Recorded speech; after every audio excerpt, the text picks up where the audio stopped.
অপেক্ষার অবসান ঘটল। নেইমার 2026 ফিফা বিশ্বকাপে ব্রাজিলের হয়ে খেলবেন। সোমবার কোচ কার্লো আনচেলত্তি 26 জনের চূড়ান্ত দল ঘোষণা করেন। সেই দলে নেইমারের নাম রয়েছে। তার নাম ঘোষণা হতেই রীতিমতো বিশ্বকাপ জয়ের আনন্দে মাতে গোটা ব্রাজিল। যুক্তরাষ্ট্র, মেক্সিকো ও কানাডায় অনুষ্ঠেয় এই বিশ্বকাপের জন্য গতকাল অন্তত 700 সাংবাদিকের সামনে দল ঘোষণা করেন আনচেলত্তি। নেইমারের নাম ঘোষণা হতে না হতেই রীতিমতো উল্লাস করে বসেন সবাই। এতটাই যে আনচেলত্তিকে কিছুক্ষণের জন্য নাম ঘোষণা বন্ধ রাখতে হয়। নেইমারকে ঘিরে ব্রাজিলের এই উল্লাস শুধুমাত্র সংবাদ সম্মেলন কক্ষেই সীমাবদ্ধ ছিল না, গোটা ব্রাজিলেই ছড়িয়ে পড়েছিল বিষয়টা। সেটা আজ পাওয়া গেল ব্রাজিলের সাবেক ডিফেন্ডার মার্সেলোর ভিডিওটিতে।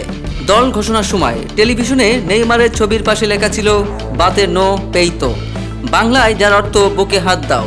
সেই মুহূর্তটি দেখে আনন্দে ফেটে পড়েন ব্রাজিলের কিংবদন্তি ডিফেন্ডার মার্সেলো। রিয়াল মাদ্রিদের সাবেক এই লেফট ব্যাককে দেখা গেছে চিৎকার করতে, মুষ্টি উঁচিয়ে উল্লাস করতে এবং চওড়া হাসি দিতে।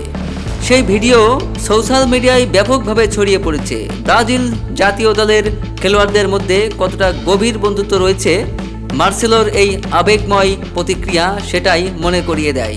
সঙ্গে নেইমারের অন্তর্ভুক্তি যে গোটা ব্রাজিলকে আনন্দে ভাসিয়েছে সেটাও জানান দেয়।